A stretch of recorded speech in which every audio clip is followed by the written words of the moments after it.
Իմ շատ սիրելի ժողովուրդ, սա մեր խրնդակն է,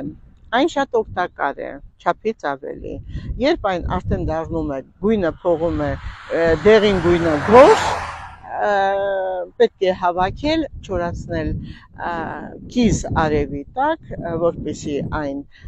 չբորբոսի կամ ուղղակի ջեռոցում։ Օգտագործում ենք չորացած տեսքով մեկ թեյի գթալը, մեկ բաժակ եռացող ջրի մեջ եւ թողնում 20 րոպե։ 20 րոպեից հետո խմում ենք ամեն առավոտյան այդ 200 գրամը։ Այն օգնում է ամբողջ օրգանիզմին, եթե կա բորբոքում, ստամոքսաղիքային տրակտում, եթե կա խնդիրներ, եւ ամենակարևորը, եթե կա թոքային խնդիրներ ասթմատիկներին, ապա այն շատ լավ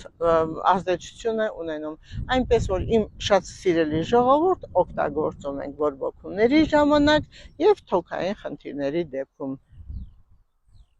Հրաշալի բույս եւ շատ օգտակար։ Եղեք առողջ։